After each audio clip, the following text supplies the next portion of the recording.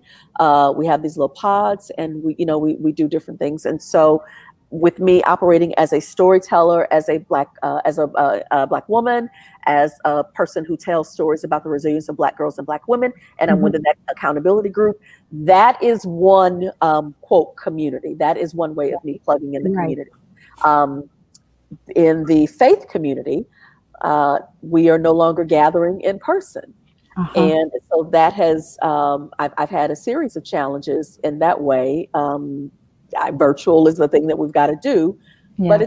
it's harder to make the connection. And there are some that are doing it better than others. So I feel like I'm kind of all over the board with that question, mostly because that question's up. So I'm gonna mute my mic, and I want to hear from Dr. Ward. Dr. Ward is going to lead us out of this entanglement. No, well, I really believe that as the general president of Alpha Phi Alpha fraternity, I must tell you that I think we've got to dedicate ourselves to those proven institutions that are community based, Uh-huh. that bring the community together and can bring those kinds of activities to the larger community. So of course, our fraternities and sororities, the Black Church, our other Black organizations, we've got to be the ones that sponsor and support community organizations and individuals that celebrate the arts, that celebrates the diversity in our community. And so we should be the ones who are sponsoring poetic readings. We should be the ones that are sponsoring Black plays. I remember so well going to see Ma Rainey when Shaw Players and Company performed it at the Memorial Auditorium. So our culture cannot be preserved, celebrated, and affirmed if we are derelict in our duties. So Mm-hmm. remember, it was the Black church that was that spiritual, cultural, and educational platform that really celebrated our culture as a people. And I That's right. think we've got to return to that, but then also create new avenues. I always compliment you, Shonda, on the plays that you perform in. But what about us taking young people who may not have had that experience That's right. to a play? Mhm. For us as Black men, why are we not introducing golf and tennis and sports not only as is popularized on television, but from an African American Afrocentric perspective? The golf tee was designed by a Black dentist. That's right. Why are we not telling stories and introducing Arthur Ashe's contribution to tennis? Althea Gibson. Gibson. You Yeah. know, we're the ones that have to tell every aspect. The Black doctors and scientists. Now we're talking about COVID. We have been sponsoring community forums and webinars where we are bringing in Black scientists and Black medical doctors to share information with the community. All of us have a responsibility Right. to give back and to create those forums and those platforms and those opportunities where we can. I was reading an article in the Carolinian that the Raleigh chapter of Links had brought something in that celebrated the Apollo Theater. Mhm. These are the kinds of opportunities. It was a documentary about the Apollo Theater. A friend of mine in Enfield, North Carolina, his aunt has just done a documentary on the student sit-in Enfield, North Carolina in the 1960s. Mhm. We've got to bring those. Dr. Crystal Saunders, who's a historian from Johnston County, uh, book readings where she's written a book about Black women out of Mississippi who were head of the Head Start and what that meant to the Oh, community. wow. Wow. So we've got to create those forums where we have readings and book clubs that celebrate Black artists, Black authors. You know, that's what we've got. That's what we've got to do. Well, Chanda, when you had mentioned purpose as a community activity, what were you kind of where were you like what were your thoughts on that? Because So, as an individual, you know that your I agree with Dr. Ward. I believe your passions will lead you to your purpose, what right, you love to do, what you're inspired by, what you're excited about. right, And sometimes we don't gather or we don't find those communities. I know that as a young girl and dancer, I was not in class with a lot of other Black dancers until I was much older, and so I felt isolated in that community. mm, But when I did get together with some other young women, some other Black dancers, we had something in St. Pete, Florida called the Chocolate Nutcracker, not Debbie Allen's Hot Chocolate Nutcracker. yeah, This, I believe, preceded it. okay, And the dance teachers in the area recognized that there was talent that was not being trained. right, And right, there were some young people who needed an outlet and needed an experience. And so from October through New Year's, you knew that this was going to now be your community. mm, And that community had to have a specific purpose, not just to put on a great show, but there was an educational component. They brought in professional dancers and artists to work with us. There mhm, was training that was happening, and you were being tapped for potentially going to the next level with some of the teachers and some of the artists that were working in conjunction with that group. So that group had to have a purpose. mhm, mhm. How is that established and maintained so that we can set goals around that and push forward towards getting those things done? I think that there are some parts of the uh, the communal experience that we have to trust is organic. Um, And as much as our um, our cousins, I call my cousins. As much as our cousins love to have everything ordered and like this is the like the playbook for thus and so. Um, Brothers and sisters know that part of what has been our rich heritage is belief in the mystery and to watch how things organically happen and how they go even beyond. When Dr. Ward talked earlier about the proven institutions, I like that. I don't I had not heard it framed that way, Dr. Ward, but I'm gonna have to start using that. The proven institutions as a way of leading and doing some of these different things. One of my absolute favorite stories concerning the Black church in the 20s was how much of an impact it had on Dietrich Bonhoeffer, who it's a ton of our cousins had a bunch of churches he could have been in, but he was worshiping at at a Black church and was there for several years and participating in the fervency of it, realizing all of the ways in which there were hella problems in the United States, and yet the African American spiritual tradition was so rich and so vibrant that he doesn't want to build a life in America, a safe life. He's like, wait, these folks are showing me something. He's got to go home. And what does he do when he goes home? Plots to kill Hitler. He's like, we got to get him out of here. And of course, the plot is exposed, and he ends up being in prison, and then ultimately, executed. But before then, he wrote a definitive book called Ethics. So there is so much about that really interesting story that is rooted in the mystery of what happened on Sunday mornings, which I call, I'm like, listen, you got to blame them Sunday morning Sopranos. They're going to get you there. I know a couple of those sisters. Yeah. A couple of those sisters are going to be on tomorrow night. All right, all right. But I just feel like there's a lack of direction that we're experiencing. And I think that in this moment, especially, a lot of people are going to be re-examining their purpose.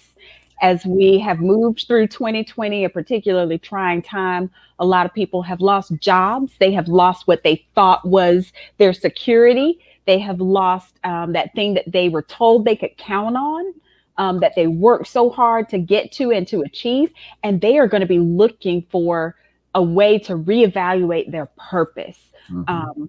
And I just feel like there's got to be some level of support for our brothers and sisters, as you call them, and even our cousins, because we can't all do well unless we all do well. Absolutely. We're all we're family. Absolutely. We can't all do well unless we all do well. So I just feel like whatever support we can offer them as part of examining this principle is what they're going to be able to hold on to as they move throughout the year and continue this principle forward. But, I think we can't underestimate what's happening here tonight. In your introduction, you talked about recognizing a need, and you authored a book, and then you took it to another level. You brought this forum together. I think each one of us have to look internally and say, what can I do that can help give purpose to the community and provide that opportunity? You are touching countless people through this forum. And, quite honestly, the deaths and the countless illnesses associated and the economic impact with COVID is devastating. Yeah. And I do not want to underestimate that at all. Mm-hmm. But, when Alexis talked about some things are authentic, I believe sometimes God is telling us to sit down and be still. Amen. Amen.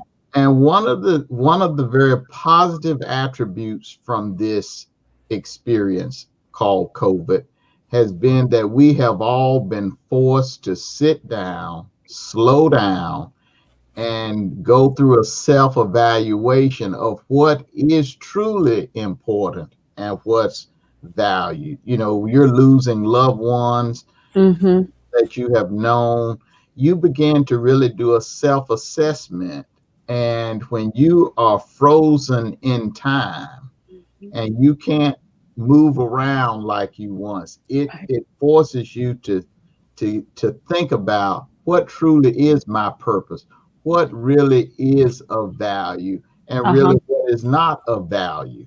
And so I'm hoping that we will emerge from this experience even more dedicated to a self-awareness and a purposeful experience that will guide us to really understanding that community and what we do for others and how we must plan for the future. Because what COVID has said to all of us is that your future is not guaranteed. And now we all have to think about what happens when I'm not here.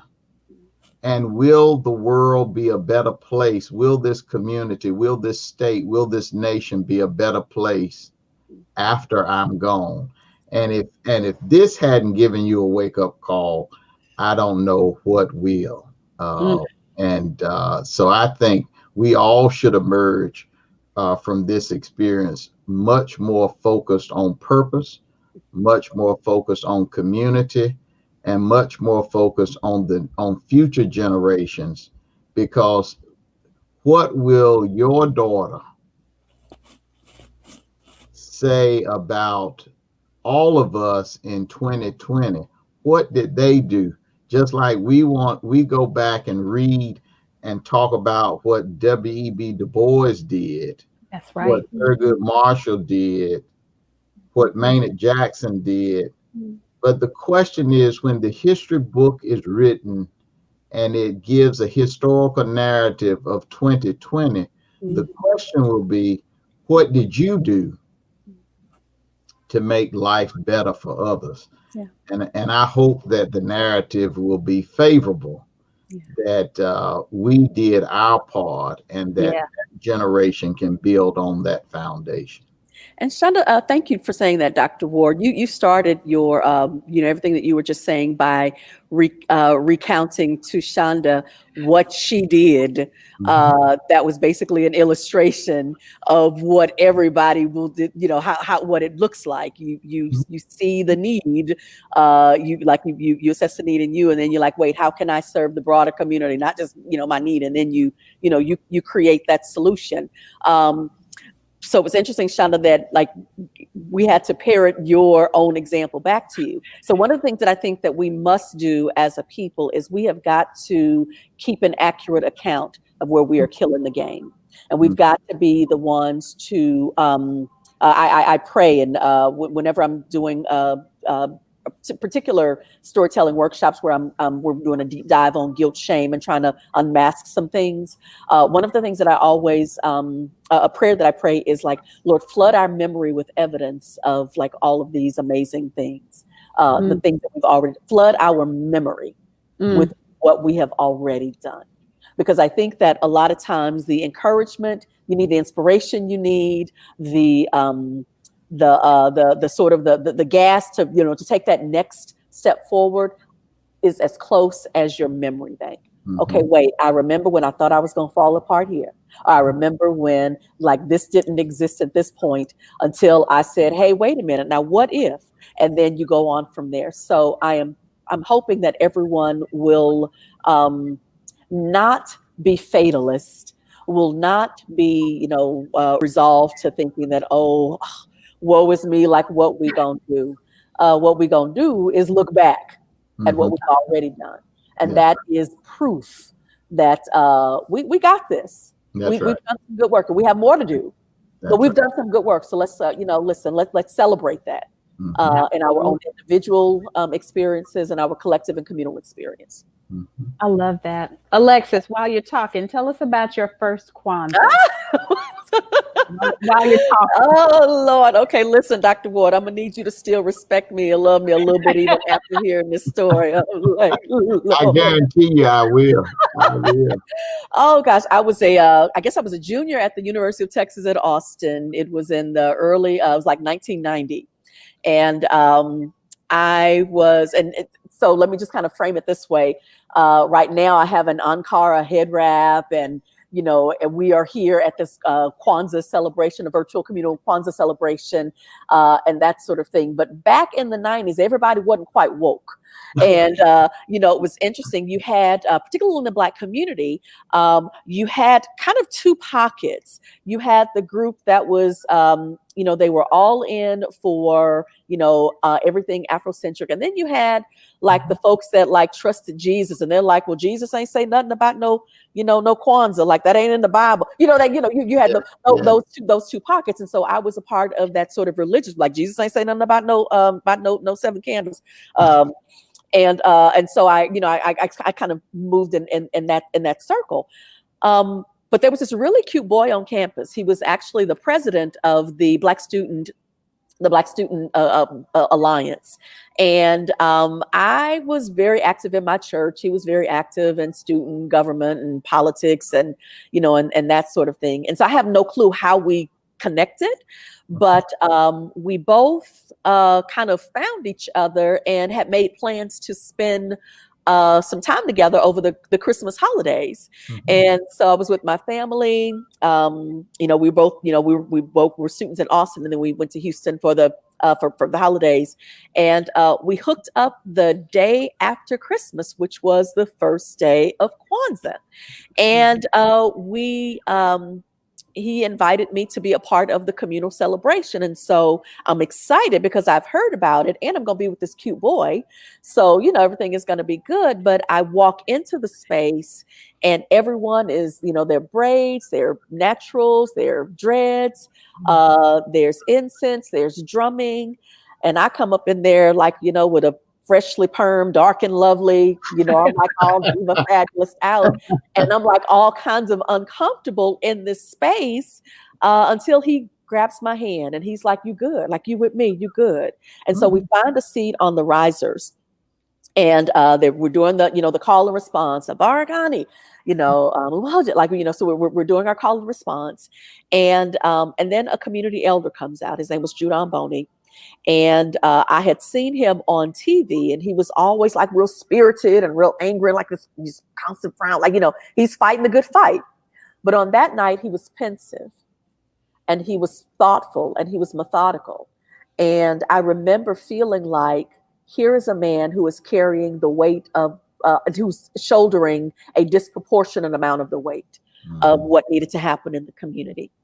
And I made a commitment that night that I would not make my experience as an African American be about whether or not my hair is, natural or processed, or about any of those things. There was something that he was carrying, that he was carrying my portion.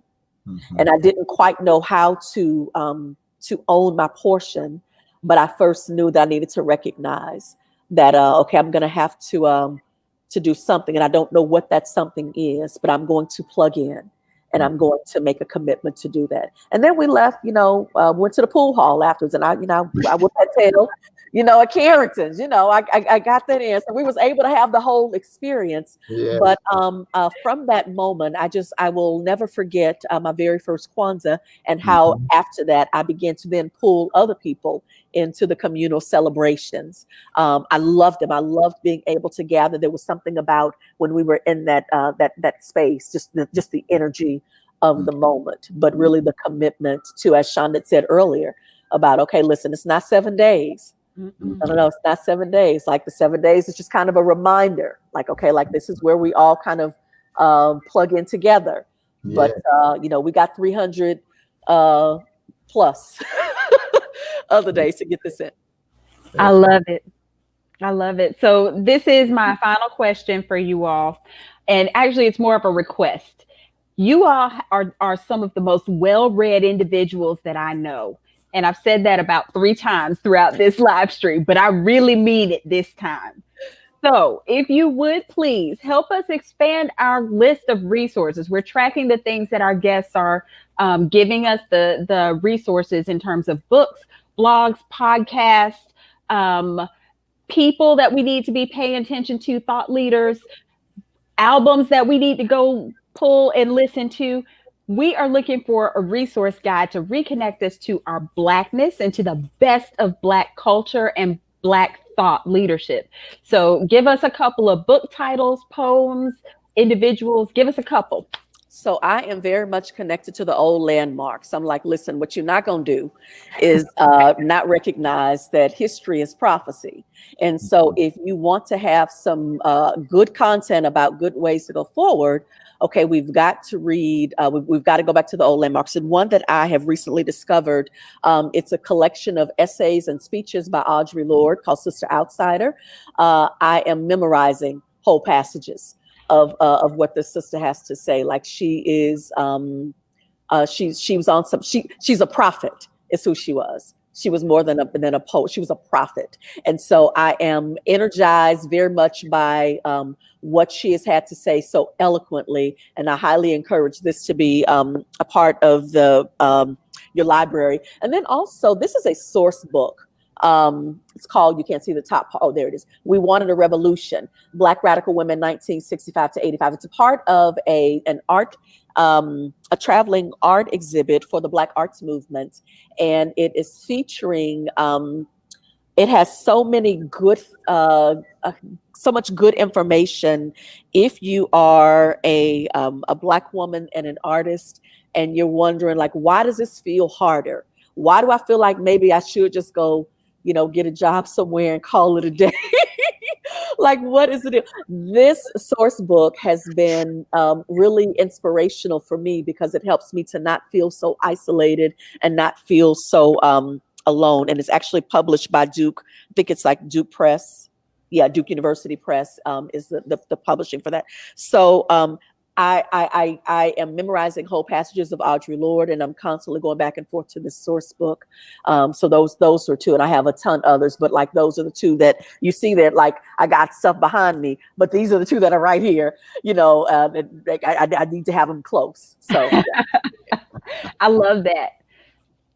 Dr. Ward. Well, I read in categories, but my favorite reading is always biographical narratives on famous African Americans. As a student of history, I just can never get enough of reading. I just purchased this week Dick Gregory's Political Primer. And I'm reading that because I want to continue to understand the political environment of yesterday and how it's relevant to what we're experiencing now. And then moving into this era of Dr. King's birthday, I've just purchased this book, The Sword and the Shield by Professor Joseph, that looks at the revolutionary lives of Malcolm and Martin. Because they had more in common, and there was this political divide that was amplified by external community stakeholders versus what truly was the relationship between the two of them. And of course, I'm reading President Obama's The Promised Land. I'm reading that as well. I have a strange musical my nieces tell me, I'm a Sweet Honey in the Rock kind of guy. yes. And my father introduced me to Nia Simone when we were kids. And so, I still listen to Nia Simone and Nikki Giovanni. My nieces gave me for Christmas one of the best gifts, Alexa. I didn't have one of those. So now I can say, Alexa, play Sweet Honey and the Rock. And so Christmas Day, we were listening to Ella's Story and Sweet Honey and the Rock. And then I moved to Nina Simone. And so it's just been a great time to be isolated. But when you listen to their message, Yeah. That's right. and listened keenly to what's happening in society now, the message and the similarities are so important. The same issues. When they say, when the killing of a Black mother's son as important as the killing of a white mother's son in Ella's song, and you think about the 14-year-old boy who was attacked in New York by a white female who accused him of stealing her iPad that she left in the Uber car. You really have to understand where we are, and there's nothing like listening to Nikki Giovanni ego tripping. Woo! Right. That's right. Oh my goodness. Oh my goodness. You're not gonna have esteem issues. I feel like if you have esteem issues and after that one, okay, listen, you're just not gonna be built up. My sister said I turned myself into myself. That's it. That's exactly. Okay. Oh my Right? God.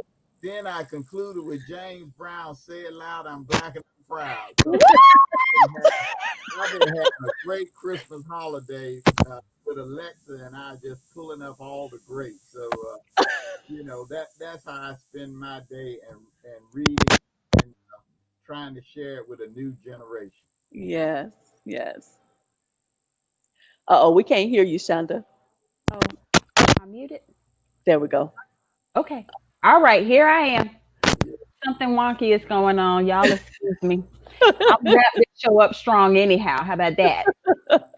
Alexis Roan. Please, please, please visit alexisroan.com. Yes. Her information is going to pop up on the screen. Our producer is going to put that up there. You can also find her on Facebook and on Instagram. Instagram is Lex-Unshackled. I love that handle. That is beautiful.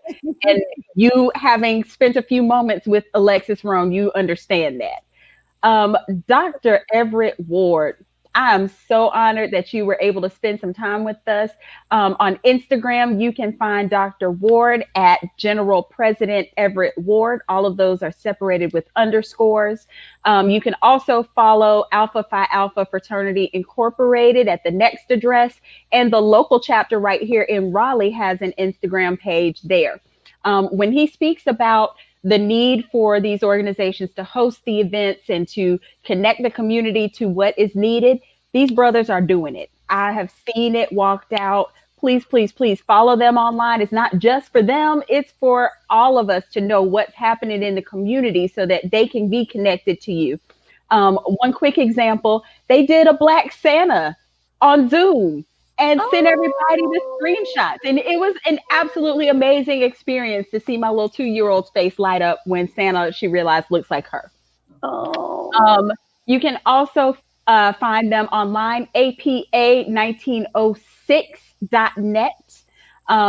Please, please, please follow up and research these kind individuals. I want to thank everybody for being here for night 5 of Kwanzaa, A Modern Celebration 2020. I am Chanda Branch, Mommy Caster, founder and cultural creative of Modern Black Mommy. I want to invite Lauren Van Hemert, who is our producer and the owner of RDU, on stage. I want to invite her to pop in. Lauren had some comments for us, and then we're going to wrap up. So I am so moved by this entire series. I'm learning so much from Chanda and from all of you. And what I love about this particular night is that when we talk about storytelling, I am of the belief that and I'm getting horrible feedback, guys. I'm sorry. I'm not sure why I'm getting horrible feedback, but what I'm going to say is I think it's through our stories that we realize that we are more alike than different. And that is why I share my platform with my friends like Chanda and Juan and really the Black community that has become my extended family through this pandemic. And that's been the silver lining for me. So please open your hearts, open your minds, open your ears, listen to Black stories. I promise you, you will resonate with some piece of it. We all have that aunt, we all have that grandmother, we all have that uncle, and you'll realize that as much as we've had this division over the last year, over the last 4 years, that we really have more in common than we are different. And it's our stories that I believe connect us. So that's my 2 cents for tonight. Oh wait, now I can't. I'm gonna have to bring y'all back in. All right, here. Okay, there it is. So excited to see everyone tonight. I again want to thank my special guests, Alexis Roan and Dr. Everett Ward, for joining us to lift up the principle of Nia, or purpose, on this, our 5th night of Kwanzaa. We also want to invite you to come back again tomorrow night right here at 7:30 when we celebrate and uplift Kaumba, or creativity. Y'all, it's a super tomorrow night. We have Carly P. Jones. We have Salima Thomas. We have Kendra Banks. We have Colette Sherrard. There may be a few other surprise guests popping in. It's going to be tremendous. Creativity Night is going to be a big deal. I cannot wait to see everyone there. Please don't forget to visit tinyurl.com/Kwanzaa Mommy to get your guide to A Modern Kwanzaa Celebration. You can also find the program for this evening at tinyurl.com/Kwanzaa program. That's where you can see a little bit about each of our guests and the lineup for the remaining nights. So until tomorrow night, Harisa Kwanzaa, everyone, may your Kwanzaa be blessed. Thank you so much. Good night, everybody.